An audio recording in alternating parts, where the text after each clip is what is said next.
Welcome to Educating Isabella, a history of rock and roll, the show where we introduce Isabella and you to the legends, the stories, and the music that shaped generations.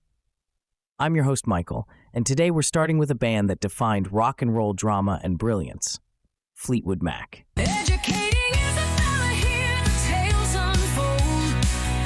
Is a rock's bringing legends bold. From the riffs to the licks and the rebels call. It's the heart and soul of it all. Isabella, did you know that one of the biggest viral songs on TikTok in the last few years wasn't by Taylor Swift, Billie Eilish, or Harry Styles? It was a song from 1977, long before TikTok, iPhones, or even you were born.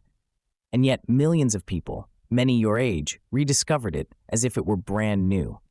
The song, Dreams by Fleetwood Mac. And the band? Their history is wilder than any Netflix drama. They weren't always the Fleetwood Mac you know today. In fact, they started out as a completely different band, one of the best British blues groups of the late 60s. Back in 1967, Fleetwood Mac wasn't a pop rock band. They were a hard-edged British blues outfit led by a brilliant but troubled guitarist named Peter Green. Think of him as the Kurt Cobain of the blues, genius-level talent but haunted by his own demons. By the way, if you don't know who these people are that we mention, have no fear as we'll be introducing them to you in future episodes. Green wrote Black Magic Woman, a song you might know better from Santana's version. He was one of the most respected guitarists of his time, right up there with Eric Clapton. But, tragically, drugs and mental health struggles forced him out of the band. After Peter Green's departure, the band could have easily faded away, but two key figures helped keep the heart of Fleetwood Mac beating: John and Christine McVie. John McVie had been with the band from the start, the Mac in Fleetwood Mac, and his steady melodic bass lines gave the group a backbone through every era of chaos. Christine, meanwhile, was already making a name for herself as a singer and keyboard player with a blues band called Chicken Shack. She had a warm, soulful voice, smooth but powerful, and when she joined Fleetwood Mac in 1970, she became their secret weapon. Christine's songwriting added melody and emotion that balanced the band's rawness.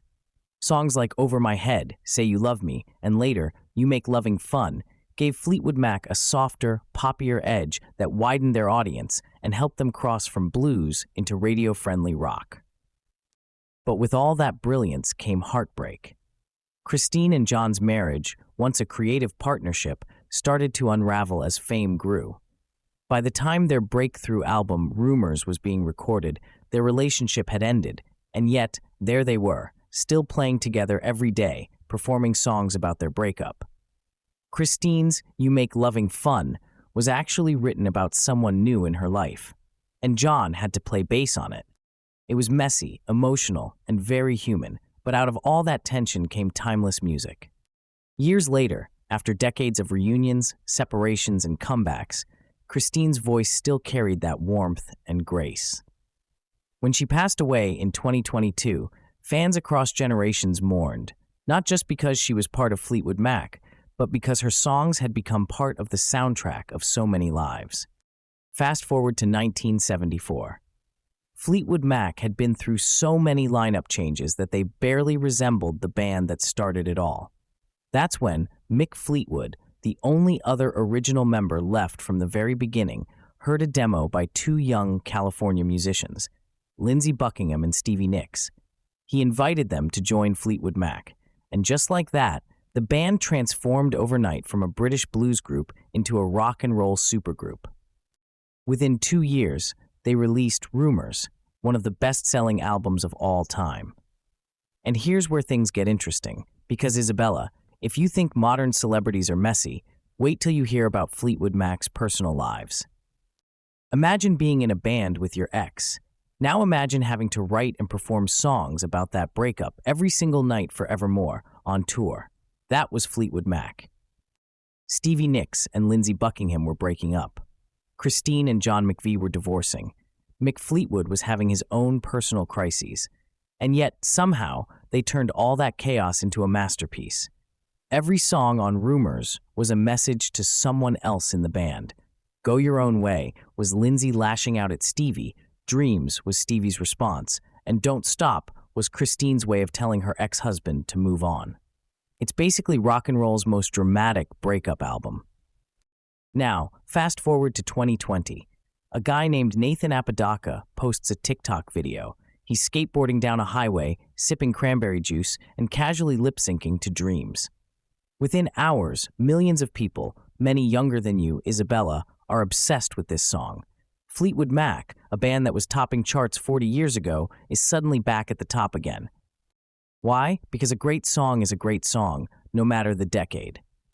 And you know who else loves Fleetwood Mac? Harry Styles. He's covered their songs, performed with Stevie Nicks, and called her his rock and roll godmother.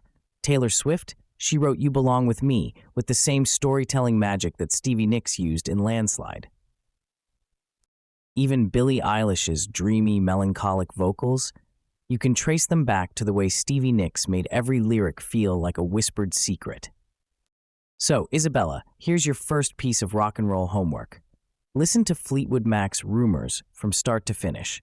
No skipping, just let it play from start to finish, the way people did back in 1977. Then tell me, does it hold up?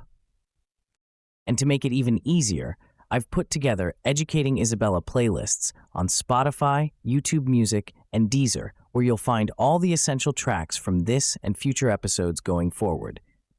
Just search for Educating Isabella, the ultimate rock and roll playlist, and let the music do the talking. And to everyone else listening, what was the first classic rock album that truly clicked for you? Let me know, and we'll keep educating Isabella, one rock legend at a time.